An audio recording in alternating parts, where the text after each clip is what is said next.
This is Democracy, a podcast about the people of the United States. A podcast about citizenship. About engaging with politics and the world around you. A podcast about educating yourself on today's important issues and how to have a voice in what happens next. Welcome to our new episode of This is Democracy. Today we are going to talk about U.S.-Latin American relations. We're going to focus on one of the most important and enduring crises of U.S.-Latin American relations, the Cuban Missile Crisis, which everyone knows about. And then we're going to also talk about the legacies of that moment for our own moment today, when the United States appears to be in a major crisis with Venezuela. We are fortunate to be joined by someone who I think is doing the most important and groundbreaking work on U.S.-Latin American relations. This is Professor Renata Keller. She's an associate professor of history at the University of Nevada, Reno. Thank you for joining us, Renny. Thanks for having me. Renata Keller is an accomplished author.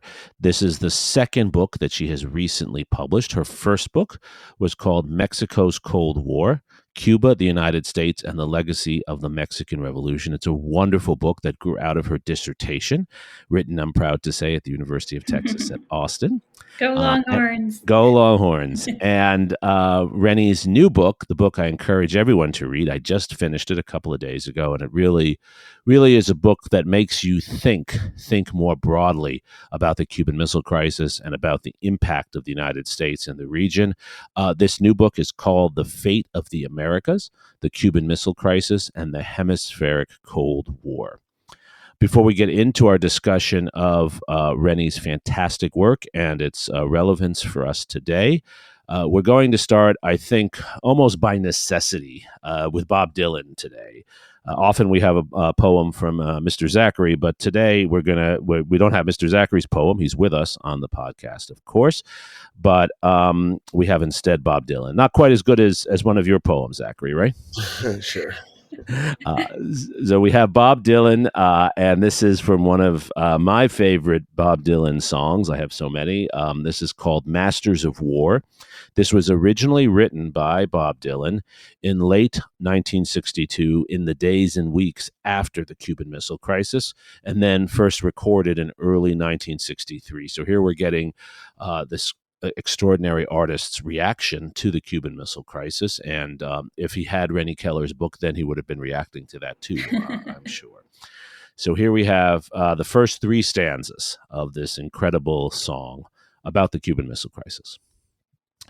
Come, you masters of war, you that build the big guns, you that build the death planes, you that build all the bombs, you that hide behind the walls, you that hide behind the desks. I just want you to know I can see through your masks. You that never done nothing but build to destroy. You play with my world like it's your little toy. You put a gun in my hand and you hide from my eyes, and you turn and run farther when the fast bullets fly. Like Judas of old, you lie and deceive. A world war can be won, you want me to believe. But I see through your eyes and I see through your brain, like I see through the water that runs down my drain. Rennie, as a scholar of the Cuban Missile Crisis and a scholar of U.S.-Latin American relations, how do you think about Bob Dylan's angry words in the context of that moment? That is also one of my favorite songs that he wrote, and no surprise, right? Because I studied the crisis. But I think he actually expresses a lot of what a lot of people in Latin America were feeling, this outrage that the United States was even contemplating nuclear war without consulting them, risking their lives for what a lot of people argued was capitalist gain. There were congressional debates in Chile where people were saying these exact same things, that this is all about capitalism and U.S. imperialism, and that if there is a war, there's not going to be any winners. We're all going to lose a nuclear war. One of the things that was really interesting to me in your book was to think about the different kinds of reactions in different countries. It's really not fair to say there was one reaction to the crisis in this incredibly diverse region. How do you think about some of the different reactions from some of the different countries in the region? Yes, that was one of my main initial findings when I started this project, was that there was a huge range of reactions. And that's what drove my curiosity through, a decade of research, was finding out all the different ways that people responded. Some people sided enthusiastically with the United States. All the governments of Latin America voted unanimously in the Organization of American States to set up the quarantine and approve this idea that they didn't want nuclear weapons on Cuba. Pretty much everyone in the governments, or in the executive branches of Latin American governments, agreed on that. But when you look beyond that, there was a huge amount of disagreement about whether Cuba should be allowed to have these weapons. A lot of people argued that they were defensive weapons, just like Castro said, that Cuba was clearly under attack and should have the right to defend itself. Whereas other people said, no, you're increasing the danger for everyone in the hemisphere. This is unacceptable to have these weapons. And so you get divisions among Latin American countries and within Latin American countries, whereas you get huge protests in contrast to what we see in the United States. There were a couple major peace protests, but in Latin America, they were huge and they were all over the place. And in some cases, they devolved into riots, like in Bolivia. I was shocked to find out that more Bolivians died as a result of the Cuban Missile Crisis than Cubans. And that's because they also felt invested in the outcome. And the crisis played into these existing divisions within Latin American societies like Bolivia, and kind of ignited these conflicts that had been simmering for a long time. Zachary? Yeah, how closely did the United States and the Soviet Union watch public opinion in Latin America? Did they care at all what people in the region thought of the conflict? That's a great question. We know more about what the United States was doing based on availability of U.S. records, and they definitely were watching what was going on in Latin America. I read the Kennedy tapes, which was it's a transcription of secret recordings that Kennedy kept during his meetings in the White House during the Cuban Missile Crisis. It's an amazing resource. And in these meetings of the Executive Committee of the National Security Council, or EXCOM, they were discussing what was going on in Latin America. Even before they decided to set up the quarantine, they were concerned, how is this going to look in Latin America? Are people going to see this as just the latest episode of U.S. imperialism? Could the missiles in Cuba destabilize the balance of power in the region? Could it give Cuba equal power as the United States, since they also would then have nuclear weaponry that they could use to kind of throw their weight around? And then during the crisis, they were discussing reactions in Latin America, and they were worried when they saw these riots and these very strong responses among Latin American publics against their own governments. They were worried about stability in Latin America and worried that this crisis could spin out and destabilize countries like Mexico and Brazil and Bolivia. And so they were very closely following what was going on in Latin America. And then on the Soviet side, we do have evidence that they were also watching what was going on in Latin America, and they were aware of clearly the OAS vote that had been all over the news. And they also knew which OAS countries were actually participating in the quarantine around Cuba. A lot of countries offered their air bases and their naval bases. Some countries like Argentina and Venezuela even sent destroyers to participate in the quarantine. And the Soviets knew that a lot of countries were participating and were uniting against Cuba. I'm glad you brought up the Kennedy tapes, Rennie, because as you say, they're an extraordinary resource. We have recordings and transcripts from basically every one of the meetings of this special committee of his closest advisors that President Kennedy put together during the 2 weeks of the crisis. The editors of one version of the Kennedy tapes, Philip Zelikow and Ernest May, are among a group of historians who have seen the Cuban Missile Crisis as a great triumph for Kennedy, not because of the danger that came with it, but because of the way they believe he managed the communications with the Soviet Union, managed communications with the American public, and negotiated out of this crisis that could have gone to nuclear war. You don't seem to have the same heroic view of the Kennedy administration. I'd love to hear your thoughts on how your view differs from what I think is that more conventional view. That's a good point. I would say that, yes, I do differ a little bit from that conventional view. While I do also recognize that we came very close to nuclear war, and I'm grateful that Kennedy and Khrushchev decided to step back from the brink. I do see it as not as much of a clear victory. When you look at the results for Latin America of the Cuban Missile Crisis, it brought a lot of death and destruction for decades to come. I mentioned Argentina earlier. That's an example of a country that, as a result of the Cuban Missile Crisis, became a lot closer to the United States, especially in terms of military relations. And there was one military leader in particular, Juan Carlos Onganía, who came to the attention of the United States during the missile crisis. He was the head of the army, and he very enthusiastically supported the United States during the crisis. He organized a 3,000-man unit that could be deployed in case of a land invasion. And then after the crisis, the United States was appreciative and especially trained him, paid a lot of attention to Onganía. But also the United States signed a military assistance program with Argentina. And Argentina was the final country in the Americas to really become much more closely aligned militarily with the United States. And then 4 years after the missile crisis, Juan Carlos Onganía staged a coup in Argentina, a military coup that would usher in more than a decade of other military coups that brought death. Tens of thousands of people, mostly civilians, were killed or disappeared during Argentina's Dirty War. And you can trace some of the roots of that back to the Cuban Missile Crisis. And so, yes, I would say the idea that this was a victory or a near escape is not true when you look beyond the United States. Zachary?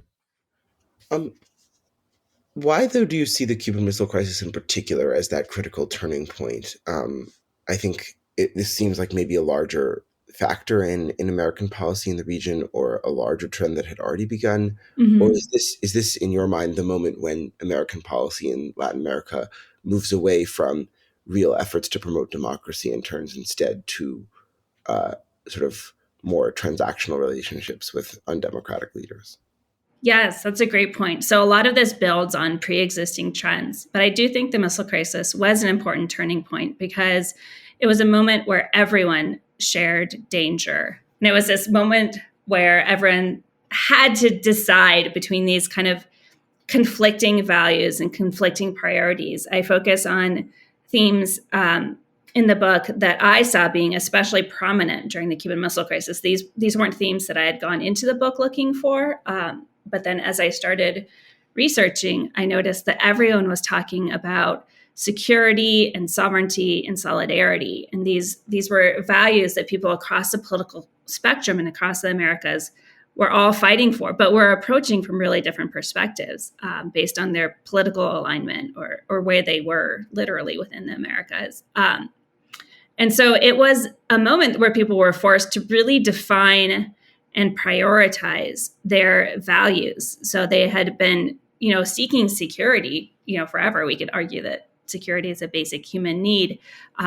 But then during the missile crisis, people were forced to define, okay, so how do we actually defend security? Do nuclear weapons bring greater security or greater insecurity? And so it was a moment where everyone at the same time had to define where they stood. And so it really clarified for a lot of people what the Cold War meant for them and their position in it.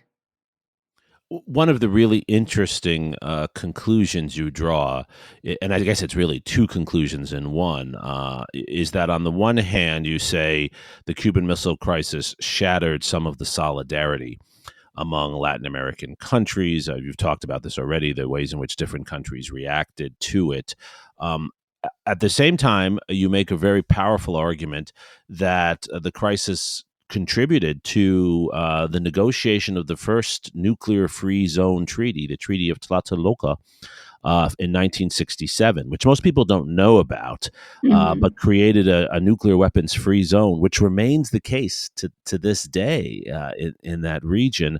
I'd love to hear you reflect on what brought us from the Cuban Missile Crisis, from this moment of horror, to this moment of nuclear disarmament. Yes. So the crisis, like I said, forced everyone to realize that they were living in a nuclear age and that they were living in the Cold War, that the Cold War wasn't just, a faraway conflict between the United States and the Soviet Union that they could ignore. And so this experience of really being at the center of nuclear conflict revealed to a lot of Latin Americans their vulnerability. Their countries were unlikely to get nuclear weapons except for places like Argentina and Brazil. And so a lot of countries within Latin America said, we don't want another missile crisis. This was too close. And so Brazil and a number of other countries have been pushing before the missile crisis for a nuclear-free zone or some kind of agreement. And then Brazil came out of the crisis not with a great relationship with the United States, to put it mildly. And so Mexico actually stepped into the breach and picked up where the Brazilians had left off. And the Mexicans did come out of the crisis with a very strong hemispheric position and relations with the United States. And so they started pushing for a nuclear weapons-free zone. And it took about 5 years, but they were able to get enough other countries to sign on to establish the Treaty of Tlatelolco in 1967, like you mentioned. And that made Latin America the first nuclear weapons-free zone in the world. And that set a precedent for other regions of the world to set up regional nuclear weapons-free zones. And I think it was that experience of coming so close to nuclear war during the missile crisis and this feeling of powerlessness that made a lot of people in Latin America willing to change their position and take action. And I guess that to me is a bridge to where we are today. It does seem that in the decades after the Cuban Missile Crisis, there are a number of efforts that are made not only to limit nuclear weapons in the region, but also to limit American and Soviet and other, I guess, Chinese military activity in the region. And although the United States is involved in many covert activities, supporting groups like the Contras in Nicaragua, invading Grenada, nonetheless, you could argue that we at least avoid another big crisis like the Cuban Missile Crisis. But then I look at Venezuela today, and I wonder if you as a historian see certain parallels to the Cuban Missile Crisis. Obviously, there's no Soviet presence in the region, but there is, of course, a Russian and a Chinese presence. And, it does seem as the United States has mobilized the largest force in its southern command, present and at sea around Venezuela, and is using force to destroy boats rather than interdict boats on the high seas. How do you think about this moment in relation to what you've just written about? I think there's a lot of parallels between our current moment and the Cuban Missile Crisis. One that jumps out to me is it's kind of the danger of saber rattling, right? When we look at the causes of the Cuban Missile Crisis, I think that one of the main reasons that Khrushchev offered nuclear weapons to Castro in the first place was this clear sense that Cuba was under attack. You have the Bay of Pigs invasion in April 1961. You have Cuba being kicked out of the Organization of American States. You have Operation Mongoose, in which the United States is organizing all these covert activities against Cuba. And that sends a very clear message that the United States and the rest of the countries of Latin America do not intend to put up with Castro's government, and they want to undermine it and get Castro out of Cuba. And so I think we can see parallels today in Venezuela, where we are taking all these steps to undermine Maduro's government. I think just like Castro, he is incredibly unpopular in the inter-American community. And, we're building up this sense of threat. And what I wonder is how is Maduro going to react? How are countries like Russia and China, how are they going to react? And could this escalate into, I'm guessing probably not another nuclear conflict, but it could be a very drawn out war if the United States decides to actually militarily intervene in Venezuela. And the fact that we still live in a nuclear era means that any major conflict, even if it doesn't appear to be a nuclear one on the face or at first, could potentially escalate into one. Zachary?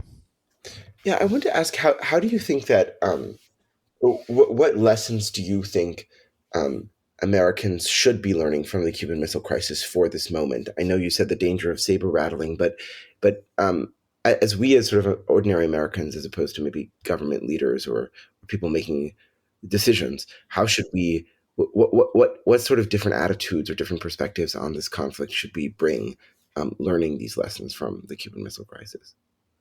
I think one of the lessons for everyday people is that their voices matter. During the Cuban Missile Crisis, a lot of people in the United States kind of followed their government leadership. There was a lot of this sense of we need to stand united as a country. We need to support Kennedy's position, support the quarantine. There wasn't a lot of criticism in the media. You don't see the same kind of huge protests that I mentioned in Latin America. But I think in Latin America, it's a completely different story. And people did feel empowered and they did feel like they were participating in the crisis. And so you see not only these big protests, but you see people debating in the media. You see people in the other wings of the government, in senates, kind of debating their country's positions. And I think that really mattered. It didn't necessarily help, decide the question of whether there would be missiles in Cuba or not, but it did help influence their own country's political future. And I think that is an important message that we can participate and we can take steps in our own lives to shape what's going on in our own countries. And then that connects to the rest of the world. And I think another important lesson is that we're not isolated, even places that are islands are connected very closely to the rest of the world and the rest of the region. And so we can use those connections to our advantage. That's very well said, Rennie. I also wonder if there's a lesson about the difficulties, perhaps the hazards of regime change. The Trump Yes. administration is in a long line of American presidents, Democrat and Republican, who have perhaps overestimated the ability of the United States to force someone like Castro, who Kennedy was obsessed with, of course, or Maduro, who Trump seems to be obsessed with. They've overestimated the ability of the United States to overthrow them. What would you say about that? I agree completely. I think there's a long history of the United States overestimating its abilities to determine other countries' political regimes, to target specific leaders. In the case of Castro, they tried so many ways to get him out of power, up to and including assassination and invasion, and none of it worked. And Cuba is a much smaller place than Venezuela. And so I would say there have been very few instances of success in that regard in Latin America. And then there's a question of what happens next. So even if you do manage to remove a specific leader or change a specific government, like in the case of Chile, what happens next? Is the result or the conclusion any better? I would say in most cases, no, that the consequences have been extremely harmful for Latin Americans and for inter-American relations. So perhaps it's an unfair question, but I'm going to ask you anyway. If we shouldn't, in your reading as a historian, or if we should at least be cautious about trying to overthrow someone like Castro or Maduro, and let's be clear, these are in some ways horrible dictators, what should we do? Should we just accept them in power? What should we do? That's a great question. I don't think it's unfair at all. I think these are the kind of questions that people should be asking. My opinion is that we should work within regional organizations like the Organization of American States. I think that's one of the overlooked lessons from the Cuban Missile Crisis, was that by working with regional allies, Kennedy was able to set the world on a path toward a peaceful resolution of the Cuban Missile Crisis by taking multilateral action instead of unilateral action. And so that would be my first recommendation, would be to work with regional partners. Like I said, Maduro is extremely unpopular within the region, but by taking unilateral action, we are turning potential allies like Colombia against us instead of working with them against Maduro. That makes a lot of sense. Zachary, to close, what do you think? Does working through regional organizations resonate, you think, with young people who care about this region? Does this analysis as a whole, does the Cuban Missile Crisis and the lessons that Rennie has laid out so clearly, do they resonate, or how do you think young educated Americans who think about these issues, how do they approach this?